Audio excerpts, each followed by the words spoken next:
Diálogos de Virupa, el podcast para mentes insatisfechas.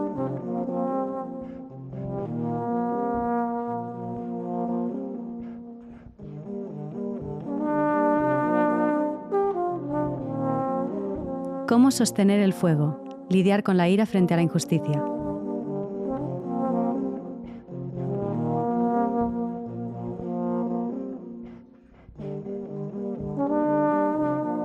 Hola a todo el mundo. No voy a mirar a la cámara. Tienes que mirar a la cámara. No, voy a decir, tienes que ¿qué mirar. tal? La gente quiere, uno, que les mires a los ojos cuando te diriges a ellos, y cuando saludas, que no sea a mí. Se ha acabado esta época de que decías hola a todas y en realidad no te lo creías. Se ha acabado. Ahora, de verdad, te estás dirigiendo al mundo, que por fin van a ver tu belleza, por cierto, y tienes que pues, interpelarlos. Entonces, mira tu cámara, que... Pero tú vas a mirar a la cámara. Yo voy a mirar a también. la cámara también. Cuando haga statements, mira a la cámara, claro. No, pero es raro, ¿no? Por favor. Porque la gente que hace podcast están mirando el No es ordenador verdad. o se miran entre ellos. No es verdad. Y muy raramente O sea, depende del miran nivel, a la cámara. no, depende del nivel de narcisismo y del nivel de genialidad también. En tu caso, claramente es lo segundo. Entonces, Y lo primero. Lo primero es... Pues entonces decir hola a todo el mundo. ¿Qué tal? ¿Cómo va todo? Espero que este podcast os encuentre bien donde sea y cuando sea que os llegue. No es lo mismo que antes, ¿eh? Ha cambiado. Todas las cosas crecen, evolucionan y de golpe pues estamos como con reflectores de luz y luces. Sí, y ya este espacio íntimo, Ya. esta cosa como Se están tan nuestra perdiendo. que teníamos, este momentito Ya. que nos Se está unía, pervertiendo. de golpe es una cosa expuesta y pervertida totalmente. ¿No? Es como ya no son los de antes, han cambiado, ¿no? La fama les ha cambiado. Efectivamente. La gran fama. Pero que todo esto lo tenemos. hacemos por petición popular y porque creemos que puede llegar a más gente y pues, yo qué sé, que se beneficien de estas maravillosas y absolutamente necesarias herramientas que propone esta tradición contemplativa. Esta tradición contemplativa. Bueno, qué gusto reencontrarte, Lama. Por si hay alguien que nos escucha por primera vez o nos ve por primera vez y no saben quiénes somos. Nos ve por primera vez, supongo, en Bueno, el formato igual video nos han podcast. visto de otra forma, en otro sitio. Ciertamente. Tú sales, hay reels tuyos con tu Bastante carita. plasta, tengo que decir. No, Todo el mundo está está muy bien. cansado ya de las perlas de sabiduría de Lama Norbu porque ya está, el mundo necesita Dharma, pero también otras cosas. Bueno, pues en la línea de otras cosas, por si no las conocíais, él es Lama Norbu, que es el maestro residente de Casa Virupa, una comunidad budista de la que formamos parte. Y yo soy Gloria Cajigal, también miembro de la comunidad, y que voy turnándome los episodios de estos podcasts de Diálogos de Virupa con Berta Sáenz, a quien habéis podido escuchar ya en los anteriores episodios. Bueno, qué gusto reencontrarte. ¿Cómo Igualmente. estás, Lama? Muy bien. ¿Y tú, Gloria? Muy bien. Ha pasado mucho tiempo desde que nos vimos por el primer podcast sobre las paramitas, que es lo que estamos haciendo. Ciertamente. La generosidad, han pasado muchas cosas que yo quería comentar contigo en un podcast y no hemos podido hacerlo. Ha pasado, fíjate, y parece que hable de hace un año o así, ha pasado la Super Bowl Muy con Bad importante, Bunny. Muy importante. ¿Te gustó? Me gustó Dilo un montón. públicamente. Me encantó. ¿Te gustó? Mucho. Muy Eh, necesario. Estuvo muy bien. No entendí nada de lo que decía, pero me pareció muy necesario. Bueno, sí, seguro que lo entendiste un poco. Se dejó unos cuantos países de América, lo sabes, ¿no? No. Sí. Ahí, Ah, sí, ¿eh? Sí, sí. Bueno, a ver, no se puede ser perfecto. Bueno, solo lo digo. Pasó esto, la Super Bowl. Pasó también, es que ahora de nuevo va a parecer que fue hace un montón de tiempo, que fuimos a ver Hamnet, ¿te acuerdas? Con Sí. parte de la comunidad. Ujú. Y fue un momento muy bonito, éramos como 8 budistas o 10, éramos un montón, que eso nos pasa cuando la comunidad va a un sitio, parecemos como un equipo de fútbol, y acabamos llorando como un riachuelo cuando se abre paso la primavera, desmintiendo esta idea de que los budistas somos impasibles. ¿Qué idea es esta? Bueno, no hay idea extendida. No. ¿Quién la ha extendido? No lo sé. El capitalismo, supongo. El capitalismo ha extendido eso. El protestantismo seguramente, con todo el respeto a nuestros queridos oyentes protestantes, que quizás tenemos alguno, pero el protestantismo, como bien nos explica muchas veces nuestro amigo Barnat Font de budismo secular, allá donde haya un budismo extrasecular, nos cuenta esto, ¿no? Que esta visión en realidad sesgada de un tipo de práctica religiosa concreta fue a buscar el budismo buscando precisamente resonancias, ¿no? Y por lo tanto volviéndolo un poquito más agrio de lo que era, precisamente por una manera de entender la castidad, la beatitud y tal, ¿no? Que tenían este tipo de cristianismos cuando fueron a colonizar, por ejemplo, el sudeste asiático. De ahí viene que del budismo hay, pues esto, somos como seres impasibles y demasiado rígidos o ¿no? Sí, bueno, Sí, que no tenemos emociones, ¿no? Sí, pues bueno, pues eso no nos pasó, al menos con esa peli, ¿no? No. También más cosas que hemos hecho. Fue una zambullida en una especie de pornografía emocional, tengo que decir. O sea, ahora con un poquito de margen, no te lo había comentado, pero no estoy de acuerdo con los que critican esto en plan, es que ya busca esto esta directora, que es verdad que si la escuchas un ratito dices, ay, ay, ay, pero bueno, estamos ahí navegando, estos son terrenos movedizos, pero bueno, no sé qué piensas, pero... A mí me gustó mucho. Yo es un Es sí. un sí, estoy de acuerdo. Es un sí, y todo lo que sea tratar el duelo, la muerte Sí, con sensibilidad y con absolutamente. una perspectiva un poco budistoide, Sí. o al menos a mí me gusta leerla así, a favor. Totalmente. También vimos a Rocío Molina. Eso fue increíble. Increíble, soberbia, espectacular en el Lliura. Sí. Y eso fue una pasada. Y también en esta transición... Bueno, Rocío Molina, amiga del proyecto, y va a venir al festival que hacemos Sí. de artes contemplativas del Sí. 29 al 31 de mayo. Tenemos el enorme privilegio de contar con la participación de Rocío Molina, Sí. entre otras artistas maravillosas. La verdad es que si del 29 al 31 de mayo no estáis en Casa Virupa, estáis en un sitio equivocado. No se entiende, No se efectivamente. entiende. Entonces, bueno, y además durante esta transición en la que no nos hemos visto para el podcast, han salido otros podcasts, ¿no? El del cuidado de la mente, el de la crisis climática. Pero en esta transición en que tú y yo no nos encontramos para esto, pues estalló otra guerra, ¿no? Ciertamente. Azuzada por la avaricia y la ignorancia de unos pocos para el malestar o para desgraciar la vida de muchos. Ujú. Y precisamente en parte de esto vamos a hablar hoy un poco. Ujú. Vamos a hablar en parte de la violencia y de la agresión y cómo lidiar con ella. Ujú. ¿Por qué? Bueno, pues porque, como sabéis o no, si es la primera vez que estáis escuchando este podcast, pero llevamos unos cuantos episodios tratando de enfocarnos en el tema de las paramitas o las virtudes trascendentales, como se llama en el budismo, porque del 13 al 19 de julio vamos a hacer un programa de enseñanzas, meditaciones, contemplaciones, silencio, que va a guiar Lama basado en este tema, ¿no? Entonces, hemos visto por ahora la generosidad, hemos hablado de Shila, el cuidado de la mente, que lo enfocasteis con Berta un poco también sobre qué cosas nos podemos prometer, ¿no? O sobre la idea del compromiso. Sí. Y la tercera paramita, que es increíblemente útil, es Kshanti, que es la paciencia. Y de hecho, Shantideva, en este maravilloso libro de la práctica del Bodhisattva, o el camino al despertar, se ha traducido de diferentes formas, pues le dedica un capítulo de los más increíbles que tiene, aunque es muy difícil escoger qué capítulo quedarse de esta obra. Y la verdad es que vamos a ver, espero, de qué manera esta paramita pues, es realmente muy útil y muy aplicable en nuestra cotidianidad. Entonces, nuevamente en el Mahayana, ya entrando en el tema, Kshanti se suele traducir como una entereza paciente, que es la capacidad de mantenernos lúcidas, de mantenernos serenas, de mantener, o sea, un poco las riendas de nuestra mente y no reactivas cuando sucede algo que nos resulta desagradable. Y entonces es un elemento clave para que la bodhicitta, si estáis familiarizadas un poco con este concepto, que es el pensamiento altruista, es la voluntad de cuidar de los seres y aliviar el sufrimiento del mundo, no decaiga. Entonces la paciencia va a resultar muy útil porque nos va a servir como una forma de enfrentar la adversidad o el sufrimiento, y además, es clave, o pensamos desde el budismo que es clave para no sumarle capas al sufrimiento, para no añadir sufrimiento de más. Cuando sucede algo que es inevitable en nuestras vidas, como el dolor propio de existir, muchas veces lo que nos pasa ahí es que añadimos pues descontentamiento, nos victimizamos, ¿no? Nos enfadamos con la situación, y en cambio pues, la paciencia nos permite pues, saber sobrellevar la adversidad.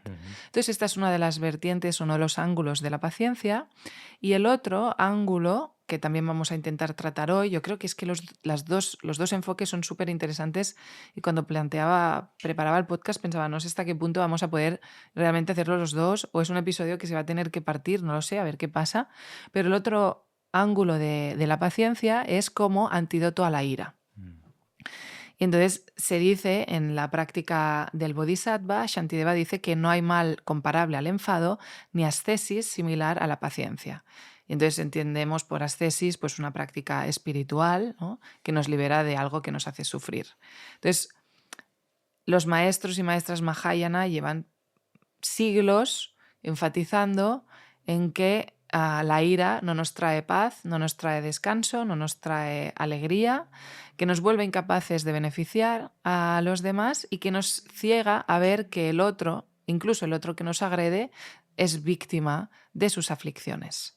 Entonces esto creo que puede ser súper interesante, lo hemos hablado muchas veces, Lama, y tú lo sabes, que cuando llega gente a Casa Virupa con una sensibilidad desde el mundo de la militancia o el activismo, una cosa por la que nos suelen preguntar mucho es por el papel de la ira cuando estamos atestiguando una injusticia, y también es un tema que es súper interesante a la hora de ponerlo en relación o en diálogo con qué hacemos con el opresor, el agresor, ¿no? Entonces, vamos allá. Voy a empezar con un fragmento de Judith Butler en La fuerza de la no violencia. Yo diría que no es muy fácil entender a Butler escribiendo, y eso es una pena porque es una gran pensadora que ha hecho contribuciones súper importantes, y yo no soy muy conocedora de su obra, la verdad, Berta sí que lo es, pero creo que he encontrado un fragmento que nos puede servir, sobre todo para la segunda parte en la que hablaremos de la paciencia como antídoto a la violencia o como forma de contrarrestar la violencia, antídoto a la ira y demás, ¿no?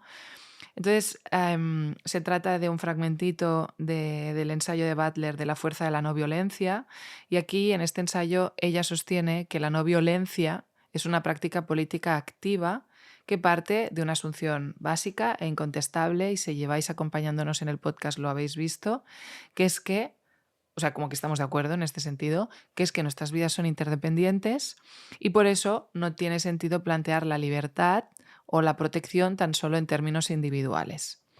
Entonces, la no violencia, nos va a decir Judith Butler, exige reconocer que todas las vidas deberían contar como vidas cuya pérdida es importante, ¿no? Y no solo algunas, no solo las de mi círculo, no solo la de los míos. Entonces, nos gusta poner en diálogo su planteamiento con la idea de paciencia en el budismo, como esta cualidad que queremos despertar para resistir al agravio, a la falta, a la incomodidad, a la dificultad, ante quien nos agrede, ante quien nos daña, y como una forma, la paciencia o la no violencia, como una forma de atravesar lo que nos contraría sin añadir agresión, sin avivar el fuego del incendio, ¿no? Como sin añadir leña al fuego, básicamente. Entonces dice así este fragmento. Nos hace falta un estado alterado de percepción, otro imaginario que nos aleje de los supuestos del presente político. Un imaginario como ese nos ayudaría a encontrar nuestro camino hacia una vida ética y política en la que la agresión y las penurias no se transformen inmediatamente en violencia, en la que seamos capaces de sobrellevar la dificultad y la hostilidad de aquellos vínculos sociales que nunca elegimos. No debemos amarnos los unos a los otros para sentirnos obligados a construir un mundo en el que todas las vidas sean sustentables. El derecho a persistir solo puede entenderse como un derecho social, como la instancia subjetiva de la obligación social y global que nos debemos unos a otros. Interdependiente, nuestra persistencia es relacional, frágil, a veces conflictiva e insoportable, a veces plena y gozosa. Mucha gente dice que no es realista plantearse la no violencia, pero tal vez estén demasiado fascinados con la realidad. Cuando les pregunto si quisieran vivir en un mundo en el que nadie hablara de no violencia, donde nadie luchara por esa imposibilidad, siempre dicen que no. El mundo imposible es aquel que existe más allá del horizonte de nuestro pensamiento actual. No es el escenario de una guerra espantosa ni el ideal de una paz perfecta. Esta lucha siempre abierta exige preservar nuestros vínculos contra todo lo que en el mundo tenga el potencial de destruirlos. frenar la destrucción es una de las afirmaciones más importantes que somos capaces de pronunciar en este mundo. Es la afirmación de esta vida atada a la nuestra y al reino de lo viviente, una afirmación cargada de potencial para la destrucción y su fuerza para contrarrestarla. Aquí Butler viene a decir que necesitamos una forma diferente de imaginar la vida en común, una que no parta de la idea que la violencia es inevitable. Y esto me gusta mucho como punto de partida para que empecemos abordando la primera forma de paciencia, como forma de lidiar con la contrariedad, y ya luego volveremos a Butler o a otros autores para hablar de la paciencia como antídoto a la ira y a su potencial político y social, ¿no? Pero me gustaría que nos contaras cómo opera nuestra mente por inercia cuando algo nos contraría o nos molesta y qué propone el budismo, que considera que la violencia o la agresividad o la reactividad son evitables. O sea, primero creo que tenemos que volver a hacer a revisar cómo funciona la fórmula de sufrimiento en nuestra mente, cómo considera esta tradición contemplativa que funciona. Hay desconexión de la realidad, es una desconexión de la realidad que nos da un lugar como de importancia separado del resto, nos posiciona como, ¿no?, en un lugar de superioridad. Es una ficción, es un espejismo que insiste en que, digamos, tenemos que sobrevivir basándonos en una serie de puntales identitarios, en cosas que reafirman lo que somos y defendiéndonos de aquello que pone en peligro ese espejismo, ¿no? Y ese frágil equilibrio condenado al eterno fracaso porque es solamente una fabricación forzada, artificial, que hace nuestra mente, nos mantiene en una tensión que se manifiesta en múltiples dimensiones de sufrimiento. Entonces, nos movemos ahí, ¿no? Eso es que el budismo considera que es samsara o es nuestra realidad. Y entonces hay una tríada que solemos poner encima de la mesa y que es muy importante para entender cómo funcionamos y cómo funciona nuestra dinámica de sufrimiento, que es esta confusión, deriva en, como decía, por una parte, apego y aquello que sí que forma parte de nuestro, ¿no?, de aquello que nos hace felices o aquello de lo que dependemos para ser felices, aquello que hemos decidido y proyectado que forma parte estructural de nuestra felicidad, sin lo cual sufrimos, y aquello que, y eso es el apego, decía, y luego la aversión, que es aquello que pone en peligro la supervivencia de este sistema, digamos, fabricado, ¿no? Este egocentrismo. Entonces, esto es importante recordarlo porque si se entiende esto, se entiende entonces la dinámica de todas las aflicciones, de cómo funcionamos y cómo nos relacionamos entre nosotros o con nosotras mismas, ¿no? Entonces, dado este sistema frágil, hay, digamos, un tono ansioso que continuamente va queriendo reafirmar y solidificar este sistema. Como todo sistema frágil, o como hemos dicho otras veces, una vez que mentimos tenemos que de alguna manera intentar sostener la mentira, ¿no?, y que justificarla, y eso va haciendo que tengamos que falsear más cosas y como intoxicar más allá de ¿no?, el terreno primero, el terreno base de nuestra mentira y ir como expandiendo esa mentira más allá de ese terreno a otros nuevos terrenos, ¿no? Pues lo mismo pasa con las dinámicas de apegos y de aversiones y demás. Entonces, hay una tensión estructural en nuestro sistema que no nos permite descansar porque sabemos que tenemos que mantener viva toda esta fantasía. Y esto es a través de, pues esto, ir reafirmando esto sí, esto no, esto mucho, esto nada, esto me encanta, esto no, esto representa parte de mi esperanza, esto representa seguramente pues mi miedo, ¿no? O perder esa esperanza me va a llevar el miedo, ¿no?, a perder la esperanza, y ahí lo tienes todo en uno, o sea, como continuamente estamos. Entonces, esta dinámica ansiosa es lo que nosotras ubicamos como, o le llamamos sufrimiento, que todo lo abarca, o es una tensión latente que en realidad es lo que cuando observamos por qué no estamos a gusto en nuestra propia piel, o por qué no estamos cómodas, o por qué incluso cuando estamos celebrando la mejor de las noticias que nos puedan dar en nuestra vida, hay en el fondo, ¿no?, como una especie de cámara vacía, ¿no? Hay una cierta incomodidad si somos suficientemente honestas y no estamos como despistándonos. Y recordar todo esto es importante porque al final nos lleva a, vale, estas dinámicas ansiosas en realidad se dan de bruces una y otra vez con la realidad, porque como intentan imponer un relato, esto tiene que ser así, esto me tiene que encajar, esto tiene que hacerme sobrevivir, de esto me tengo que defender, ¿no? Como estamos intentando todo el rato imponer un relato, no estamos abiertas a lo que nos está entregando la vida o al presente. Hay una lucha o hay un pulso con el presente. Y esto es lo que en el budismo se llama contrariedad. Cuando continuamente en nuestra vida va pasando aquello que no queremos que pase o no pasa aquello que querríamos que pasara, ¿no? Esa es la base, desde nuestro punto de vista, de lo que hemos considerado algunas veces como el bosque seco, de lo que habla también muy bien Shantideva y otros maestros y comentaristas del texto básico raíz del Bodhisattva Charyavatara, cuando dicen que el clima de la ira en realidad es un bosque seco. La base o el terreno fértil para que haya ira es una mente que está intentando controlar, que está intentando imponer un relato y que está frustrada porque ese relato no encaja. Claro, el relato que no nace de cómo son las cosas, sino de esta imposición, jamás va a encajar. Por lo tanto, estamos condenados a esa frustración, a esa contrariedad. Por lo tanto, es muy probable que haya bosque seco, ¿no? Si observamos nuestra mente, cuando nos movemos por la vida, cuando vamos de aquí a allá, cuando salimos de un lugar y nos dirigimos a otro, cuando entramos en un lugar después de haber ido a otro, en nuestra mente hay siempre un pozo de contrariedad, de tensión, de esto no ha salido como yo querría, ¿no? No ha pasado lo que querría que hubiera pasado o ha pasado aquello que no hubiera querido que pasara, ¿no? Y desde nuestro punto de vista, lo primero de todo que tenemos que ubicar es ese pozo de contrariedad. Cuando entendemos ese pozo de contrariedad, cuando lo vemos, cuando podemos irlo desmontando, damos menos paso o humedecemos, como hemos dicho algunas veces, el bosque para que no sea tan fácil que efectivamente cualquier chispa lo incendie todo, que es lo que acaba pasando con la ira.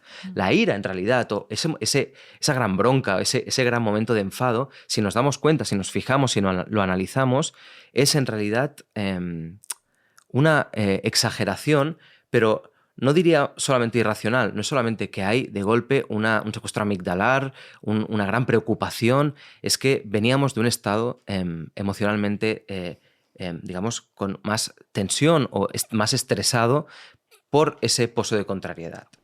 Entonces, si nos fijamos, todo lo que parece apabullante en relación a un enfado viene de pequeñas contrariedades que se han ido gestando, fraguando en nuestra mente a lo largo del día, de la semana o de la época, ¿no? Entonces, primero querría remarcar este carácter, digamos, compuesto que tiene el enfado y la ira. No podemos asimilar que la ira o el enfado viene solamente de una única causa. Y esto, si lo entendemos, ya nos permite relativizar un poco el foco de nuestra ira o la causa que estamos otorgándole a nuestra ira. Y es muy útil porque entonces nos responsabiliza más en vez de señalar muy fuerte, es que me has hecho enfadar o fíjate cómo me tengo que poner, ¿no? O sea, es que me sacas de los nervios o esto me parece extraordinariamente injusto. En realidad hay muchas cosas que tienen que ver con la mala gestión que hemos hecho del desencaje de nuestra realidad por no habernos responsabilizado de estar inventándonos la vida e intentándola imponer, ¿no?, a la vida real, ¿no? Entonces, primero creo que es como la primera aproximación, que es una mezcla de sabiduría, por decirlo, o sea, de conocimiento de cómo funciona la mente y una cierta aplicación de lo que llamamos atención e introspección, o sea, la capacidad de observar la mente y ver qué dinámicas está teniendo y entender bien que las emociones o las aflicciones, cuando nos suceden, son en realidad fruto de diferentes causas y condiciones y tenemos que entenderlas en profundidad, ¿no? El otro día decíamos una tarea del practicante, de la practicante, ser consciente y entender qué es lo que le está pasando. No podemos ir por la vida sin saber qué es lo que nos está pasando o no entendiendo por qué hemos tenido un ataque de esto o de lo otro. Hay que saberlo y saberlo a ciencia cierta, ¿no? O sea, no es tan difícil. Esta tradición da herramientas para poder conocer y entender nuestra mente. no es tan difícil ver qué nos pasa, es difícil desconectar o pacificar o eliminar esas tendencias o esas aflicciones. Eso es difícil, pero ver que están ahí y entender bien cuáles son sus causas y condiciones debería ser la base del gesto de práctica. Entonces, esta es una aproximación que se puede hacer a cómo funciona en realidad no solamente la ira, sino cualquier aflicción, pero es importante fundamentalmente en la ira porque, como dice Shantideva, es la emoción más peligrosa. Es la aflicción más peligrosa porque en un instante de ira, dice Shantideva, puedes eliminar eones de mérito, ¿no? O sea, como puedes eliminar mucha virtud que hayas puesto en marcha. Dicho para que podamos entendernos, lo que has ido construyendo a lo largo de, yo qué sé, el día, ¿no? Un clima concreto, una relación, un tono, un proyecto, puede irse al garete simplemente por tener un ataque de enfado o un ataque de ira. O todo lo que has puesto en marcha durante, ¿por qué no?, semanas o meses o años, ¿no?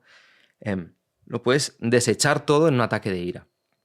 Es muy peligroso, ¿no? A nivel externo. A nivel interno es lo mismo, o es donde insiste o da importancia Shantideva.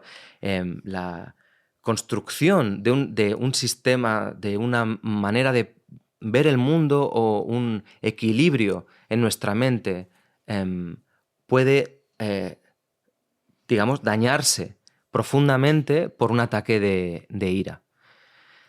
La ira nos hace perder foco, nos hace perder, y esto será interesante, sobre todo cuando hablemos de esta segunda parte a la que te referías, ¿no? Nos hace perder inteligencia.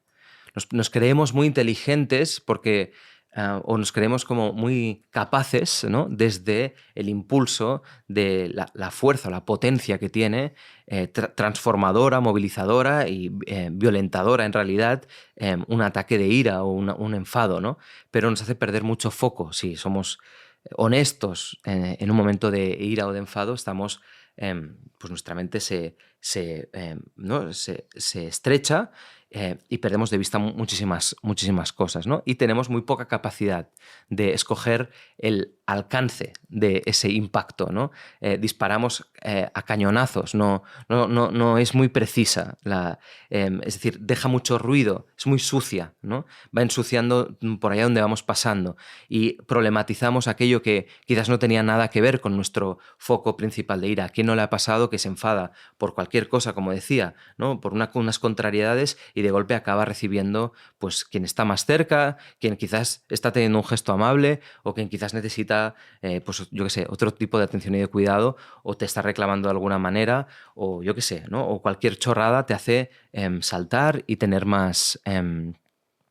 y reaccionar con muchísima contundencia de manera desmesurada, ¿no? Y esto tiene que ver con esta poca precisión que tiene esta aflicción, ¿no? Solucionar o gestionar las cosas a través de la ira es, desde nuestro punto de vista, de lo más peligroso que podemos hacer. Y esto va un poquito en contra de esto que hemos reflexionado en tantos otros episodios, como esta moda que en Occidente de golpe nos estamos dando cuenta de que tenemos emociones después de la ilustración y después de la racionalización, ¿no? Después de como desprendernos de aquello que parecía irracional y propio, como de o bien perteneciente a aquellos que tienen la llave y como el acceso al más allá, a lo otro, al mundo de las ideas, ¿no? Y como dándole mucha más importancia a eso, a lo racional, a lo empírico, a lo comprobable a través de los sentidos. Bueno, somos hijos de esto, ¿no?, de la ilustración.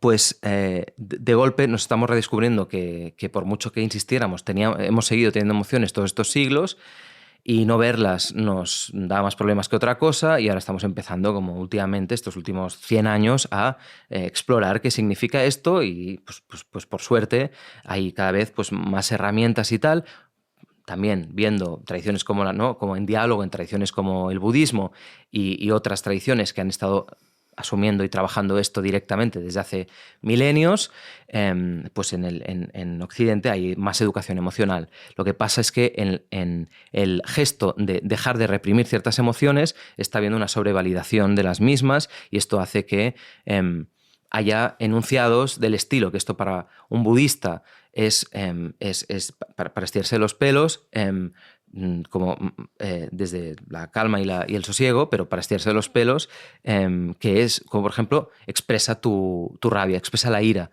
Tienes una ira muy contenida, tienes una rabia muy contenida, tienes que aprender a expresarla. Y esto es muy básico en muchas sesiones de terapia, en muchos problemas, sobre todo en determinadas revisiones de la masculinidad. No solo, evidentemente, pero esto suele pasar, ¿no? Como te quedas demasiado la rabia, tienes que aprender a expresarla.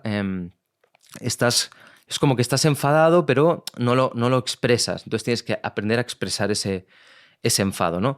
Y de golpe acaba siendo un gesto que hacemos de manera seguramente natural y orgánica, que es intentar contener algo que tenemos la intuición de que nos puede sobrepasar si le damos rienda suelta.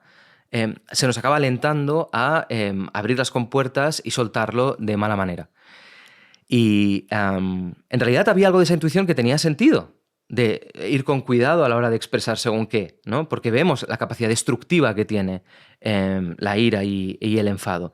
Lo que propone esta tradición contemplativa no es reprimir, que es lo que pasa cuando no le damos suficiente importancia a todo esto. Lo que propone esta tradición contemplativa es asumir que eso está ahí y aplicar antídotos para que eso se transforme en algo que sea realmente útil. Los dolores, las alertas sirven para marcar algo que está pasando, para alertar de algún tipo de peligro, de alguna cosa que no está yendo bien. Una vez, atendemos esa alerta, ya está. Tendríamos que entonces ser consecuentes, intentar responsabilizarnos de eso que se está señalando y hacer algo al respecto, ¿no? El enfado a veces lo que está señalando es que hay algún tipo de peligro, de amenaza, algo que es importante para nosotros, para nosotras. Hay que ver qué es y quizás hay que tomar riendas en el asunto, ¿no? Hay que hacer algo. Pero actuar desde el enfado, o sea, dejar que eso que servía como una alerta sea una manera de expresarnos y de relacionarnos con el mundo, es extraordinariamente peligroso, porque nos hace, como decía, perder mucho foco, quemar sin ningún tipo de control, y eso al final acaba rebotando. Las violencias del mundo explícitas salen de, en realidad, causas muy justas y sensación precisamente, expresión o motivación precisamente de estar defendiendo el bien y de estar haciendo algo en defensa de lo que tiene sentido. Incluso la guerra de Irán, incluso las cruzadas, incluso cualquier movimiento es en nombre del bien. Para quien lo está haciendo, cree que está haciendo algo que tiene sentido. Incluso aunque sea eliminar, ¿no? Entonces, ese es el lenguaje de la ira y ese es el lenguaje del enfado. Es extraordinariamente peligroso. Y como digo, a veces tenemos que ver nuestro potencial de Netanyahu o de Trump en nosotras, cómo tenemos un pequeño elemento en potencia que, si depende de cómo se enfade y depende de qué condiciones tenga y depende de qué poder tenga incluso, puede sistematizar el enfado y esas violencias, creyéndose que tiene mucho sentido lo que está haciendo. Entonces hay que ir con muchísimo cuidado y esta tradición contemplativa pone mucho énfasis en esto. Y acabando la reflexión que hacía en relación a la terapia antes, es muy necesario ver y localizar cuáles son nuestras cosas que están enquistadas o lo que no hemos sabido expresar. Y tenemos que aprender a verlo, pero como no hay normalmente en esta tradición más reciente occidental herramientas que se dominen aún suficientemente como la atención y la introspección, y no se confía del todo o no se practica del todo la confianza en el potencial de cada quien, de mirarse sus propias tendencias y de poder transformarlas simplemente por el hecho de adueñarse de la capacidad de transformación, y se quedan esos procesos como a medias, ¿no? Y hay que ver lo que nos está pasando. tenemos que poder observar dónde hay la represión y qué es lo que nos estamos callando. Porque eso evidentemente se puede enquistar y nos puede hacer daño y podemos somatizarlo de muchas maneras y puede ser peor luego cuando estalla, o sea, evidentemente, y nos puede hacer profundamente infelices. Eso, desde luego. Pero tenemos que hacerlo desde, dice esta tradición, la responsabilidad de asumir que no todo lo que aparece en nuestra mente o no todo lo que nuestra mente necesita, nuestro cuerpo necesita, es conveniente, ¿no? Hay una necesidad que tiene a veces la rabia o la ira o el enfado de expresarse de una determinada manera que quizás no es conveniente. Hay que saber entenderlo, hay que saber aceptarlo, hay que ver cuál es el problema, cuál es la alerta que está señalando, pero una vez hemos entendido eso, simplemente tenemos que hacer lo que tenemos que hacer, quizás detener una injusticia, poner en marcha algún tipo de acción de defensa incluso, o ¿no? Gestionar la vida, lo que sea. Y todo eso se puede hacer, pero sin el componente, digamos, perverso, tóxico que tiene una mente cuando está airada, cuando está enfadada. Es como aprovechar la sabiduría, por decirlo así, de la emoción que está apuntando a que hay algo que hay que observar y aprovechar incluso el empeño o el empuje que tiene la certeza de que hay algo ahí que tenemos que defender o que tenemos que... Pero quitarle toda esa toxicidad y todo ese carácter pirómano, ¿no? Que tiene una reacción airada o enfadada.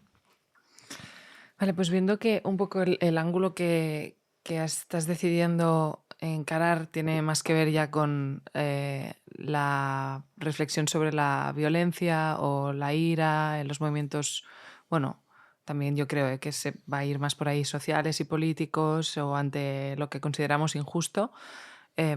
Descarto un poco la reflexión que iba un poco más como la paciencia como antídoto a la adversidad y como forma de estar más satisfechas con lo que hay, ¿no? Sin esta cosa de nunca tener suficiente, que al final es ese bosque seco que luego hace que seamos mucho más irascibles ante algo que identificamos como injusto. Eso lo voy a dejar aparcado. Creo que de hecho igual podríamos dedicarle un episodio a esta expresión, ¿no? Como vivir un poco más satisfechas con lo que hay, que también es una cosa que hemos hablado en los podcasts, Sí. creo que es el de por qué sufrimos tanto por lo mismo de siempre, ¿no? Que hablamos de esta cosa de privilegiada, de qué hastío la vida, nada me está bien, ¿no? Aunque tengo todo lo que esta insatisfacción base, eso como un poco me contrarían las cosas, aunque lo tengo todo resuelto. Entonces, bueno, lo retomamos en otro momento, vamos a ver más ya directamente esto de la paciencia como una forma de trabajar con la ira. Entonces, como decía al principio, nosotras aquí en Casa Virupa nos encontramos a menudo con muchas personas que nos preguntan por cuál es el papel de la ira. Un poco, ¿qué pensáis los budistas de la ira? Sabiendo que los budistas o las budistas tenemos un tema con la ira, ¿no? Como que no vamos a decir, pues eso, da rienda, expresa tu ira, ¿no? Tenemos, pues eso. Pega un cojín. No.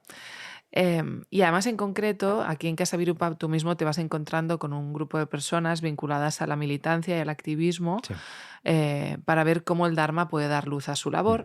Y este es uno de los temas más recurrentes, evidentemente, cómo gestionar el enfado, el cabreo, la rabia, este campo semántico, esta familia de emociones vinculadas a la aversión. Y se habla, de hecho... ahora haré una rima sin querer, pero bueno, se habla del derecho, de alguna forma, a estar cabreadas, de politizar la rabia. Y esto es así porque, como se explica en un libro que he utilizado, La rabia es nuestra, una emoción política en disputa. Aquí el autor, Uriol Erauskin, no sé cómo... No, debe ser Erauskin, bueno, perdón, pero el autor defiende que la rabia, cuando viene de los oprimidos, no es vista como una herramienta de liberación, sino como una amenaza al orden establecido, racional y civilizado.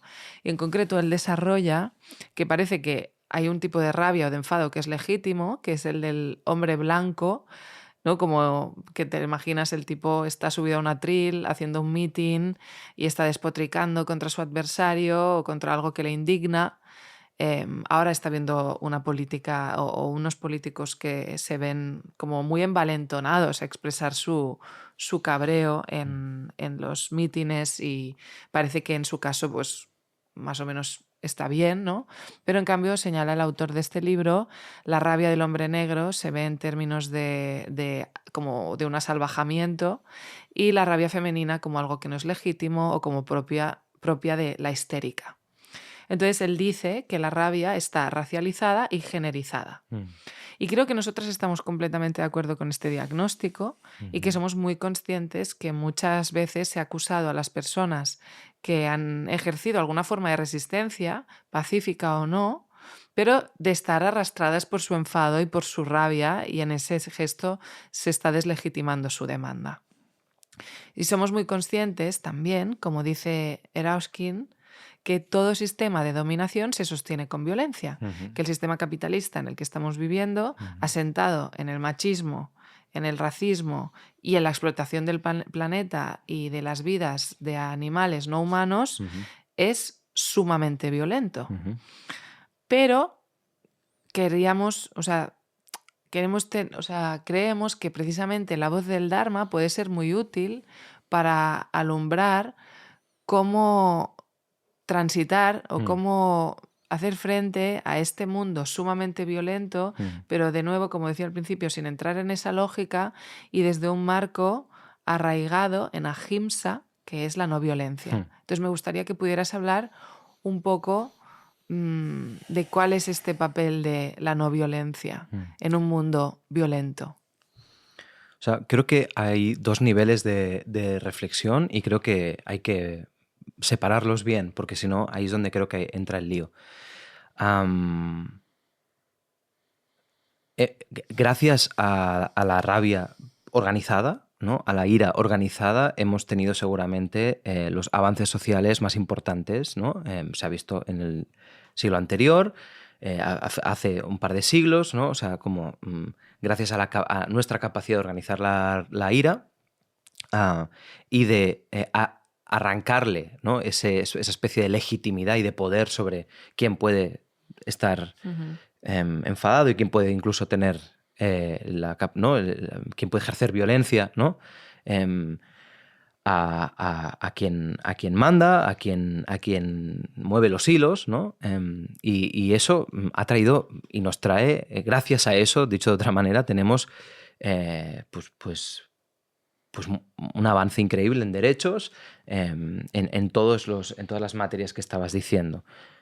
De las que menos seguramente, y donde estamos más verdes, una de las cosas donde estamos más verdes seguramente es el antiespecismo, pero porque es difícil porque son los únicos que no pueden organizar su rabia, ¿no? Tenemos que organizar nosotros la rabia por ellos, y eso es algo que seguramente es más difícil porque requiere de más madurez en términos de sabiduría y de compasión, ¿no? Entonces, eso es en lo que estamos más verdes, claramente, pero en todo el resto hemos hecho grandes avances por haber organizado la rabia. Entonces, es innegable que tiene beneficios, digamos, canalizar este tipo de emociones. Y saber rebelarse, saber cuestionar el orden establecido, saber no resignarse, todo esto es evidente. O sea, creo que, es muy difícil poner en duda todo esto, ¿no? Ahora, y este es el primer nivel. El segundo nivel, quizás, es en este sentido un poco más exigente porque requiere no solamente de asumir estas obviedades, estos lugares comunes en los que estamos absolutamente de acuerdo de la necesidad de canalizar todo esto, es el que cuestiona cuándo la rabia se vuelve inteligente o cuándo la ira puede ser útil. Y yo antes decía, cuando hay ira es muy difícil que podamos ser precisas o ser hábiles. Es como un lanzallamas, ¿no? Con un lanzallamas que no controlas bien qué es lo que estás quemando, ¿no? Y aunque te parezca que tu objeto de ira es uno, están recibiendo tantos otros por el camino. Y si observamos, pues las revoluciones, en realidad, siempre han habido muchísimos daños colaterales, ¿no? O sea, y siempre lo que se estudia, además, poniendo un poquito en cuestión también quién y cómo registra la historia, ¿no? Y desde qué mirada. Pero estos hombres revolucionarios, por ejemplo, ¿qué hacían cuando llegaban a casa? ¿Cómo eran? ¿Qué carácter tenían? Todo eso es lo que el budismo miraría, ¿no? Es decir, eras muy buen revolucionario, pero después, ¿no? O sea, un carácter muy agrio y muy envalentonado, eras capaz de gestionar luego, o sea, ¿no? Cómo eso intoxicaba tu relación con tu mujer, o cómo, ¿no? te hacía ser más o menos cuidadoso con tus hijos, o en qué lugar tú mismo vivías de paz contigo mismo, por muy justa que fuera tu causa, ¿no?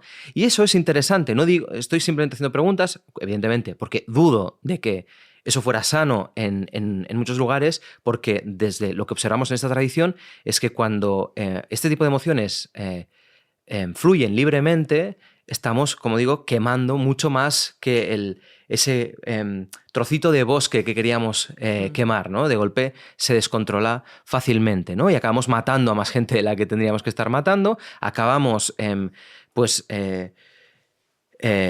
generando dinámicas paranoicas, acabamos generando enemigos donde no tendrían que haber tantos enemigos, ¿no? O sea, como toda esa... Esto sistémicamente creo que es evidente, ha ido pasando, es una cosa. Y en pequeño me preguntaría, ¿cómo va, ¿no? la gestión de la rabia para quien cree que es una herramienta social indispensable? ¿Cómo viven esas personas? ¿Son felices? ¿Están en paz? ¿No? Y no digo en paz social, porque no puedes estar nunca en paz, porque la gracia precisamente es, al ser sensible al sufrimiento y a la desigualdad, es que no puedes descansar, y ahí estamos de acuerdo. Como practicantes budistas sabemos que no podemos descansar mientras haya sufrimiento en el mundo, tenemos que intentar liberarnos y liberar. Pero ¿qué tal va tu gestión de todo eso? Nosotros preguntamos a menudo o observamos a menudo toda la quemazón que hay alrededor de este tipo de militancias, ¿no? Te estás quemando porque estás sobreidentificado con todo esto. Es decir, tienes una visión de la guerra, de la batalla, de la injusticia desde nuestro punto de vista, desde el punto de vista del budismo, desde un lugar no muy lúcido. Y me explico.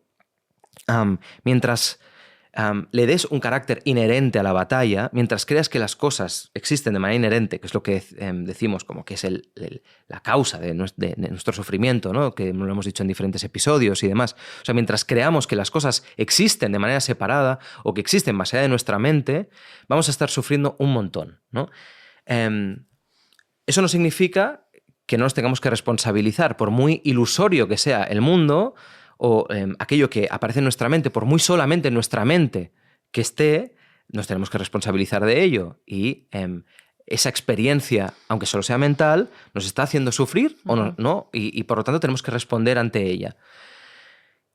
Y es en ese equilibrio en el que para nosotros existe como la posibilidad de la militancia equilibrada, por decirlo así, equilibrada, sin descansar, sin separarse del incendio, ¿no? sin separarse del sufrimiento del mundo, pero con la capacidad de mantenerse flotando, de mantenerse sin quemarse, ¿no? de mantenerse operativa, de mantenerse lúcido, de que sea una batalla longeva, que sea una batalla realmente útil. Porque si perdemos visión y nos quemamos y nos estresamos y nos violentamos en medio de la lucha, entonces vamos a tener que dejar de batallar. Y por creer que, ¿no? gracias a todo este empuje de esta aflicción teníamos como más sentido, más poder y más razón, de golpe estamos haciendo una batalla muchísimo más desmejorada y con muchísima menos calidad, ¿no? Entonces, desde nuestro punto de vista, hay una cuestión casi, diría,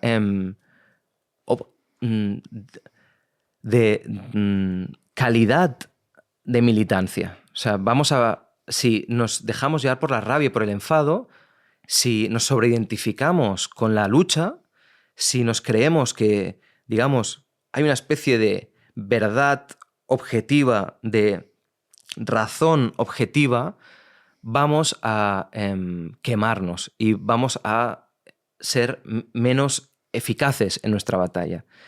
Entonces, hay una cuestión de entrada de la interioridad en relación a la ira, que es que nos destruye y nos desequilibra y luego hace que seamos peores personas, por decirlo así, es decir, que nos empobrece, nos quita capacidad de disfrute, de contentamiento y demás, nos hace tener vínculos más empobrecidos y demás, pero luego hay una cuestión de responsabilidad para con el mundo en relación a la gestión de la ira.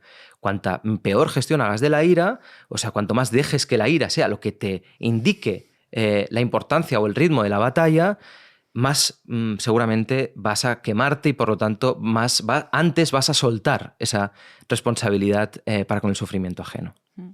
Esto me hace pensar en una imagen que utilizó una vez uno de tus maestros, Jigme Khyentse Rinpoche, en un retiro, que él dice que en tibetano la ira significa literalmente quemarse, y él decía que sería estúpido cuando nos enfadamos quemar nuestro coche o nuestra casa o incluso un cojín porque nos hemos enfadado. Dice, pero lo que estamos haciendo cuando nos enfadamos es que nos quemamos por dentro. Estamos quemando nuestro propio corazón, ¿no? Y lo mejor que podemos hacer, decía Jigme Khyentse Rinpoche, es proteger nuestro corazón de la ira, transformar la ira en algo positivo. En esta línea, Shantideva, y pasando ahora a la siguiente pregunta, pero Shantideva también dice una cosa, es una imagen que tú utilizas mucho en las enseñanzas y que si escucháis a maestros budistas refiriéndose al Bodhisattva Charyavatara fácilmente sale porque es que realmente es como muy clara. Él dice, aunque lo que me daña es el palo, me enfado con quien lo maneja y me golpea. Pero este a su vez ha sido incitado por su enfado. Debería pues enfadarme con su enfado. En este sentido también Thich Nhat Hanh, que es uno de los grandes referentes para nosotros de la no violencia, fue un maestro zen maravilloso y que él fue clave en el movimiento contra la guerra de Vietnam, él era vietnamita. Encontré preparando este podcast una carta que le envió a Martin Luther King en el 65, con quien compartía estos valores respecto a la resistencia pacífica y no violenta, y le decía, ahora lo veréis cómo se liga un poco con esto de Jigme Khyentse Rinpoche y Shantideva, decía, creo con todo mi corazón que los monjes que se quemaron no pretendían la muerte de los opresores, sino solo un cambio en su política. Sus enemigos no son los hombres, son la intolerancia, el fanatismo, la dictadura, la codicia, el odio y la discriminación que yacen en el corazón del hombre. También creo con todo mi ser que la lucha por la igualdad y la libertad que usted encabeza en Birmingham, en Alabama, no está dirigida contra los blancos, sino solo contra la intolerancia, el odio y la discriminación. Esos son los verdaderos enemigos del hombre, no el hombre mismo. En nuestra desdichada patria tratamos de clamar desesperadamente, no matéis al hombre, ni siquiera en nombre del hombre. Por favor, matad a los verdaderos enemigos del hombre, que están presentes en todas partes, en nuestros propios corazones y mentes. Tienes unas citas maravillosas, ¿eh? Bueno, gracias. Es que es increíble, ¿no? Es una carta muy bonita que le envía, no se conocían tanto. Thich Nhat Hanh, que pues funda este movimiento con el que nosotros resonamos mucho, que es el de Engaged Buddhism, ¿no? O sea, como esta manera de entender el budismo como indisociable de lo político y de la lucha política, ¿no? Por quien a veces deslegitima esta vertiente que es absolutamente natural al budismo de estar relacionándose e intrometiéndose con la realidad política, como hacía el Buda, hablando con príncipes y reyes en su momento, ¿no? Y dándoles consejos y diciendo que haces desgraciado, ¿no? A veces, además era muy vehemente, de verdad que lo era. Sí. O sea, a veces se le imputa una cosa como muy beata y muy tal, soft. Y no, a veces era como muy asertivo. Muy asertivo. Y bueno, vale. Siempre asertivo. El Buda no puede ser más allá, ¿no? Pasivo-agresivo. No puede ser pasivo-agresivo. O sea, a no ser que sea un upaya, un modo hábil para azuzar, ¿no?, el ego de ese mandatario o persona en cuestión. Entonces, esto es muy importante, porque si de verdad entendiéramos esto, ya lo tendríamos. Se acabaría todo el problema en el mundo. Es realmente la clave, es el corazón de esta enseñanza.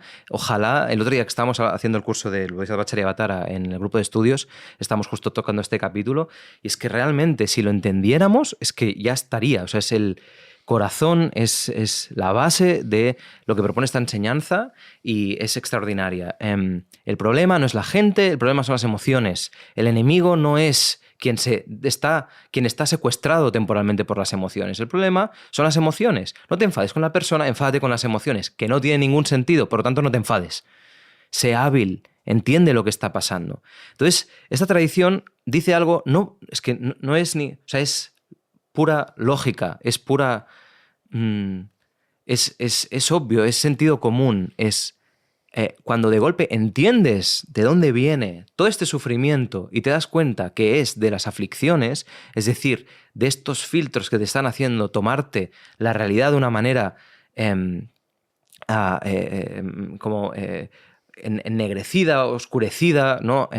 Velada, tienes que centrarte ahí. La lucha no tiene que estar con la persona que está siendo secuestrada. No tiene ningún sentido enfadarte con el animalito que ha sido tomado por un gusano o una seta de estas, ¿sabes? Que controlan el cerebro de... Esto pasa con las hormigas, ¿no? Como un parásito. Imagínate qué cosa más extraña enfadarte con quien ha sido presa de un parásito que le afecta absolutamente la conducta. O sería enfadarse con alguien por las consecuencias que le da una enfermedad, ¿no? O sea, ese tipo de... No tendría ningún sentido. Es que tú sabes que la causa de eso que estás viendo no tiene que ver con... A veces ni siquiera, diríamos, con una voluntad limpia de esa influencia. Al final tiene que ver con la voluntad y por lo tanto no podemos desresponsabilizar a la persona porque esa voluntad está intoxicada por esa aflicción. Pero la voluntad sin esa aflicción no daría esos resultados. Lo que marca la diferencia es la aflicción. Por lo tanto, nuestro enemigo es la aflicción. Y esa tendría que ser nuestra guerra, nuestro único enemigo.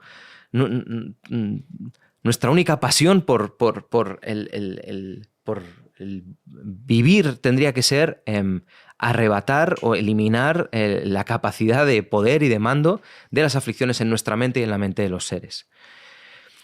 Cuando se entiende esto, insisto, la batalla cambia totalmente de ángulo. El tono con el que batallamos cambia totalmente de intensidad. No es que no estemos igual de implicados, estamos seguramente mucho más implicados porque estamos implicados de manera más inteligente con lo que está pasando, porque entendemos quién hay ahí y no estamos haciéndolo personal. No decimos, mi problema es con Gloria. Es que entendemos que Gloria está, totalmente tomada, ¿no? por esas aflicciones. Entonces, Gloria ha violentado una situación, que esto jamás lo haces, pero como Gloria, yo qué sé, de golpe sí, arremete, no lo haces nunca, arremete contra mí, por lo que sea. Y yo pienso, es que claro, no es Gloria, es esto que no hay en la mente de Gloria. No me voy a enfadar, como dice Santideva, con quien... con el palo, sino con la persona que lo está azuzando, que lo está usando, ¿no? Pues lo mismo, no me voy a enfadar contigo, me voy a enfadar con quien te está utilizando, que son las emociones, ¿no? Que te está utilizando de esta manera.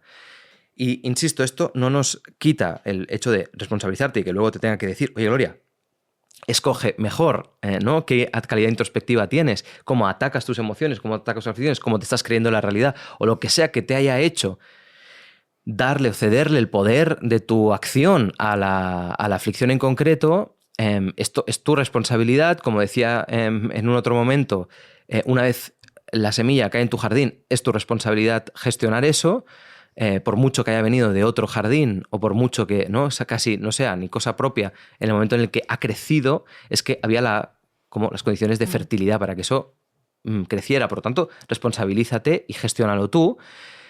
Pero no tiene ningún sentido que lo haga personal. Y eso, de verdad, eso lo cambia todo. O sea, eso transforma totalmente la manera de referirnos a la batalla o a la injusticia.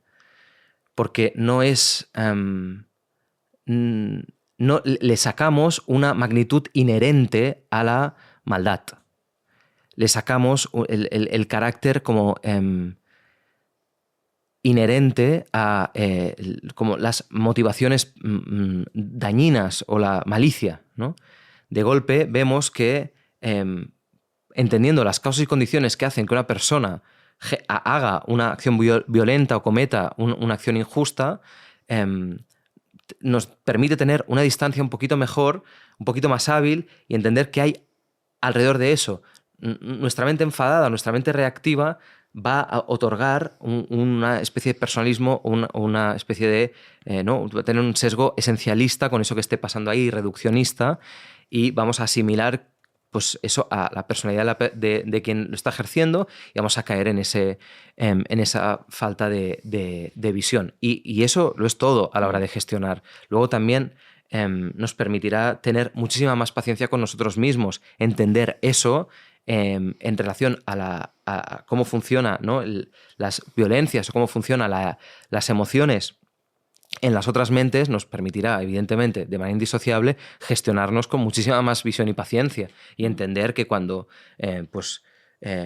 ¿no? Aparecen según qué emociones o cuando cometemos según qué acciones totalmente velados o secuestrados por esas emociones, pues bueno, digamos, no somos eso tan solo y nos da más confianza entender esto y aplicar esto en relación a los demás, nos da más confianza también para poderlo cambiar en nosotros y nosotras mismas. Yo lo que creo que es muy interesante este planteamiento me hace pensar en algo en lo que estamos muy de acuerdo cuando Hannah Arendt escribió Eichmann en Jerusalén, que es este ensayo en el que... No paras. No, pero esto... Es increíble. Este es de los pocos que me Es conozco, increíble, es en increíble. realidad. No. No, pero es que... Es hábil, además piensas y lo buscas ahí, pam, pam. No lo he buscado. No, perdón. He buscado una cosa que quería que estiraras tú luego. Es increíble. Pero... es una potencia en Eichmann, intelectual. en Jerusalén, Hannah Arendt... Buah, ¿Se puedo parar, Eichmann. No, por favor. Pues además te lo sabes. Esto se lo sabe todo el mundo. Bueno, pero has dicho muchas cosas como muy eróticas en poco rato. Eichmann, Jerusalén... Hombre, Eichmann es súper, hombre. Que a quién no le gusta una buena historia de nazis. ¿No? Esto que está grabado lo sacamos, ¿sabes? Como suerte que lo vamos a editar nosotros mismos. No vamos a sacar esto, es que me parece, creo que todo el mundo está de acuerdo. Dice, o sea, ¿a qué persona mínimamente decente no le interesa mucho cualquier historia de nazis? Bueno, nos tendría que ocupar mucho esto. Pues eso tendría que ser una obsesión. El problema es que no nos ocupa suficiente y así estamos. Auschwitz, como algo que no hay que repetir. Totalmente. Bueno, total. Santiago Abascal, he pensado antes. ¡Pam! Ostras. Esto podría ser una camiseta ridícula. Santiago Abascal. Bueno, va. ¿Puedo decir lo de Hannah Arendt o no? Por favor. Además es que tanta gente lo sabe, es súper mainstream. Es como hablar de Simone Weil. No, es como... súper mainstream, Simone actualmente, en filosofía es muy mainstream. Vale, en filosofía. Es lo que estoy diciendo, no. Es como de Marlí, ¿sabes? La serie de profe... Estoy haciendo de Marlí un poco. Venga. Mi papel es de Marlí. Venga. En estos podcasts. Bueno, total. Pues Marlí... Ya los he enfriado todo. No, Marlí, que la gente piensa que es Marlí. Bueno. Fue muy famoso Marlí. Cuando yo estudié filosofía, la gente se apuntaba por Marlí. Por favor, habla de nazis. Vale. Entonces, en Eichmann en Jerusalén, o sea, igual sabéis que poco después de la Segunda Guerra Mundial empezó un proceso en el que se intentó pues encausar, evidentemente, y enjuiciar a diferentes pues mandatarios oficiales nazis, ¿no? Uno de los juicios más importantes que se celebró, evidentemente, aparte de los juicios de Nuremberg, fue el juicio a Eichmann, que él, pues ahora no recuerdo exactamente qué papel tenía en Auschwitz y en concreto en la solución final, en lo que ellos llamaban la solución final, pero vaya, una persona con mucha responsabilidad dentro de esa horrible gestión y holocausto que se llevó a cabo, ¿no? Entonces Hannah Arendt, que estaba exiliada en Estados Unidos, este juicio se celebraba en Jerusalén después de la creación del Estado de Israel. Después de todo ese lío, era un juicio pues, que también el Estado de Israel pues, tenía muchas ganas de celebrar porque era el primer nazi al que podían enjuiciar. Entonces Hannah Arendt se desplaza ahí a ese juicio súper, ¿cómo se llama? Mediático, sí. Y siguió un poco qué es lo que decía Eichmann, ¿no? Entonces lo que Eichmann decía y podéis verlo en YouTube, está ahí como el tío serio, es un soldado, ¿no? Como va vestido con su traje. ¿Qué pasa? Lo estás alargando, ¿eh? Bueno, porque es una Estás historia ahí, que es es que la disfrutas, fascinante. Es fascinante. Adelante, Esto adelante. cuando daba clases a los chavales también se lo Les explicaba encantaba. con pelos y claro, porque es que es O sea, increíble. tienes a todo el mundo Porque atento. la filosofía es muy aburrida. La filosofía es un peñazo. A mí no. Hasta que llega gente, es muy aburrida. Pero Hannah Arendt, tía Pero no, chulísima. la filosofía occidental. Viaja. O sea, la panda de señores que se van cuestionando Son nosotros. aburridísimos. Pero los últimos unos cuantos siglos. Cadáver, no sé qué, un peñazo, toda esta peña. Cadáver. Bueno, estás fino, ¿eh? Bueno. Vale, entonces, ella, Hannah Arendt, tía chula, filósofa, plum, se traslada ahí porque ella quiere cubrir qué pasa. Y Eichmann lo que hace cuando le preguntan por su responsabilidad en la gestión del Holocausto, él elude responsabilidad porque él simplemente seguía órdenes. Él es un soldado y él sigue órdenes. Y ella, Hannah Arendt, que es muy kantiana y por lo tanto le interesa, o que ha estudiado mucho a Kant, no es en plan, vale, este señor está escudándose en el deber. O sea, su deber como soldado era seguir órdenes. Y él, como seguía órdenes, pues es lo que hay. Entonces, de ahí ella saca una cosa que creo que estamos súper de acuerdo, que es la teoría de la banalidad del mal, que yo creo que mucha gente ya os suena, que ella sostiene que, después de escuchar a Eichmann, la tentación es decir que es el mal en persona, que es un demonio, que es un tipo malísimo, como lo fueron muchos nazis. Pero ella dice, un momento, no, el mal que representa a Eichmann es epidérmico, es superficial, es banal, es superfluo, no es algo profundo. ¿Sí? Qué bonito, por favor, sigue. Es que es increíble, es una muy buena sí, tesis. Sí, sí. Entonces, por eso, de hecho, se la comieron, ¿eh? Porque como pensadora judía parecía que estuviera desresponsabilizando a Eichmann y ella no decía eso. Sí. Pero ella señala que no había esta especie de esencialización del mal o del opresor, del agresor, sino que sobre todo pues eso se debía a un proceso, pues muchos factores, pero entre ellos pues falta de espíritu crítico, de valentía, si queréis. Bueno, ahí añadid el cóctel que queráis, ¿no? Pero que no había un hombre esencialmente malvado. Entonces, esto nos interesa porque, aparte de dar una perspectiva de comprensión, nos invita a una reflexión que creo que es muy pertinente en relación con todo esto, y creo que ya sí, ya podemos ir cerrando, pero es demonizar al agresor nos aleja de él. Nos hace pensar que no tenemos nada que ver con él. En cambio, entender que el sufrimiento que generamos al otro tiene que ver con la ignorancia, con algo superfluo, con no haber ido más allá, con no ponerte en duda, con no cuestionar, no dudar de tus prejuicios, ¿no? Y de ahí cómo se van encadenando malas decisiones hasta que acabas odiando al otro. Creo que esto nos coloca en un lugar a todos y a todas de más responsabilidad. Es decir, que estamos mucho más cerca de quien ejerce violencia de lo que nos pensamos. Y esto es lo que tú el otro día en unas enseñanzas recordabas y decías, estamos muy cerca, en realidad, o tenemos que poder identificar que hay un pequeño Trump o Netanyahu en nosotros mismos. Y creo que esto es muy clave cuando hablamos de la gestión de la rabia y la violencia, la ira en los movimientos sociales y políticos. Como esta cosa de recordar que no estamos lejos, no estamos tan lejos de quien identificamos como opresor, ¿no? Eso es una de las grandes cosas que puede hacer nuestra tradición contemplativa al ver que la fórmula del sufrimiento es compartida.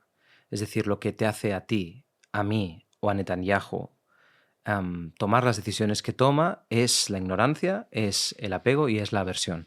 Eso es algo compartido, no es especial. Luego hay un cóctel de causas y condiciones que hace que esa tríada de una forma u otra, pero creo que es tan humano, responsabilizador y a la vez esperanzador, ¿no? Ver que precisamente tenemos como el mismo virus, ¿no? Que compartimos todos el mismo virus y que simplemente pues depende de las condiciones que estemos teniendo, del karma, diríamos nosotros, ¿no? De las causas y condiciones que se hayan dado, de nuestra vida, de nuestra infancia, de dónde hayamos nacido y tal. Ese cóctel toma una forma o toma otra, pero por lo tanto tenemos la capacidad de aliviar, solventar o trascender ese cóctel de la misma manera tú y yo que Netanyahu, ¿no?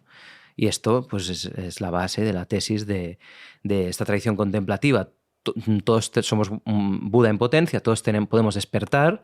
Por lo tanto, no tendría ningún sentido, y esto es una, digamos, mirada ética que tiene esta tradición en relación a a quien ejerce violencias o a todos los seres en realidad, no tenía ningún sentido condenar a alguien, no tendría ningún sentido decir tú no. Y de hecho eso es lo que a quien hemos tomado este voto de la bodhicitta o este compromiso de vivir para despertar nuestra mente o liberar nuestra mente de los autoengaños para poder ayudar a los seres a despertar de sus autoengaños, se pone en cuestión o se rompe el voto directamente cuando descartamos a un ser de todos los seres sintientes, cuando cogemos a uno y decimos, tú no te vas a liberar, tú no puedes liberarte, o tú, cuando le niegas, como si dijéramos, ¿no? La aspiración de poderse liberar. Y esto es uno de los, digamos, de los compromisos, parece casi anecdótico, ¿no? Muy raro que te pueda pasar eso, pero en realidad es básico ver cómo nos relacionamos con aquellos que ahora mismo nos están representando o no están alineados o no se mueven con nuestra música, ¿no? A nuestro favor, que están violentando nuestra supervivencia o que están poniendo en jaque nuestra comodidad. Es ahí donde hay que hacer trabajo, porque es ahí donde seguramente nuestro sistema tendrá ganas de poner en marcha violencia, que es precisamente aquello que estamos intentando denunciar. Entonces, el mundo, o sea, la violencia no se extingue con más violencia, sino con amor, como parafraseando al Buda, ¿no? O sea, a Bad Bunny, ¿no? Y si no podría parafrasear a Bad Bunny porque nadie lo entendería. No, era lo que ponía detrás de la Super Bowl, no detrás de su momento épico, que yo, parece aunque con quisiera la pelota. Aunque quisiera citar yo a Bad Bunny, no podría, porque no se entendería. Sería como vayas al concierto al final. Bueno, pues tampoco le entenderé. Si es que te digo que no es que no me guste, es que simplemente que no se entiende. Pero, pues esto. Entonces, he ahí como la clave de la revolución, en la propuesta que tiene esta tradición contemplativa. Fíjate que la dinámica de violencia la estás a punto de poner en marcha tú si no estás suficientemente atento o atenta. Tienes la responsabilidad y el poder, la posibilidad de poner en marcha otra cosa, de romper esa cadena. Sí, totalmente. O sea, como pequeñas conclusiones que podríamos sacar. Esta es una tradición que cree que, ¿no? Como que podemos transformar la ira en algo que sea más útil, que igual podemos utilizar su primer empuje, pero para entender cómo darle la vuelta, cómo movilizarnos, pero sin que sea ese el combustible que nos consuma, porque eso es lo que va a acabar haciendo la ira. También para nosotras es muy importante, muy, muy, muy importante, y lo vamos a decir muchas veces, recordar que estamos siempre cerca no solo de la víctima, sino del victimario también. Es decir, que tenemos muchas cosas en común con quienes sufren, pero también con quienes hacen sufrir. Y en la medida que olvidemos eso, es más probable que nos convirtamos en opresores, opresoras, que precisamente acabamos siendo aquello que denunciamos. Y que confiamos en la posibilidad de que todos los seres cambien. Sí. Y que confiamos en la posibilidad de liberar a todos los seres del sufrimiento, ¿no? Eso es como, por eso siempre se habla en términos de liberar a los seres y no solo a unos, ¿no? O a un colectivo, ¿no? Como tener siempre esta mirada puesta en el sufrimiento colectivo que a todas las criaturas en realidad nos aflige de una forma u otra, pero ahí estamos. Bueno, yo creo que con esto terminamos. ¿Qué te parece? Muy bien, muy bonito. Has dicho unas cosas maravillosas. Tú más. Las citas. Pero las citas, a ver, es trampa un poco. No, pero voy a decir de dónde vienen las citas. Adelante. Las citas hemos utilizado, por supuesto, la práctica del Bodhisattva de Shantideva. También hemos tratado con La fuerza de la no violencia de Judith Butler y La rabia es nuestra, una emoción política en disputa de Uriol Erauskin. Y también, bueno, al final hemos citado un poco a Eichmann en Jerusalén de Hannah Arendt. Estas han sido las referencias de hoy, creo. Y lo de Martin Luther King, en realidad buscad por Google. Hay lo de Thich Nhat Hanh. Carta. Thich Nhat Hanh, que es muy fácil de escribir. Difícil, bueno, pues algún esfuerzo. Carta a Martin Luther King. Muy bien. Y con eso hemos acabado, Muy en bien, realidad. muy bien. ¿Tú qué nos recomiendas? ¿No te acordabas igual? Sí, ¿o lo tenías? ¿Tú sabes por qué no me acordaba? ¿Por qué? Porque en el último capítulo no recomendé nada. porque, bueno, alguien se olvidó de recordarlo. Ah, bueno, porque no está acostumbrada. Ten piedad, Gloria, ten piedad. No, por supuesto, es maravillosa. Apiádate de Berta, que Esto está es ahí. Pobre, siguiendo unas estructuras rígidas que La impuesto. herencia, exactamente. Pues está intentando eso, seguir pues tu estela, que es muy difícil. rígida y dura, ¿no? Entonces... Bueno, en todo caso, la verdad es que ahora pensaba, a ver, hay un... es muy difícil hacer, o sea, esto es como en mucha altura esto que estamos hablando, y creo que buscar qué es lo que podría representar esto siempre se va a quedar corto. Pero he dicho, bueno, hay una manera de escuchar la música y de sentirla que podría llevarnos a conectar con esa confianza en el potencial de liberación de todos los seres, o en ese potencial de es fundamento, esa mente fundamentalmente buena que decía Trungpa Rinpoche que tenemos todos y todas, que es como entiende supongo, pero ahora ya no puede tocar la música Keith Jarrett, porque hay un disco que es de los pocos que tienen trío, creo, que realmente está como cuando está solo, que se llama Changeless, si no me equivoco. Changeless, y tiene unos pocos temas, todos muy libres y que creo que nos hacen conectar con la belleza de la transformación. Es un diálogo a trío, muy, muy improvisado y eso, como con mucho aire y con mucha... pero con esa tenacidad que tiene Keith Jarrett de expresar lo que quiere expresar, y es muy bonito seguirlo y ver cómo va transformando la mente, ¿no? A medida que va tocando, y siempre sosteniendo una suerte de esperanza en que esa transformación es posible y que la culminación, ¿no?, de la belleza, o la imposición de la belleza, por decirlo así, es posible y gana, ¿no? Entonces, pues creo que podría ser una buena recomendación. No lo conozco. Pues ya va siendo hora. Pues... ¿Qué van a pensar de ti, Gloria? Nada con... No lo sé. No lo sé. ¿Qué piensan? Lo que te tiene que dar igual, efectivamente. Efectivamente. Pues muchas gracias, Lama. Muchas gracias a ti. Gracias a vosotras por escucharnos. A la cámara. Cuidaos y cuidad. No, mira, mucho. por favor, míralas a los ojos. He mirado, he dicho llevan que cuidaos viéndote mucho. todo el vídeo. Míralos a los ojos, despídete. Adiós, gracias, que estéis muy bien. Venga. Adiós. Gracias.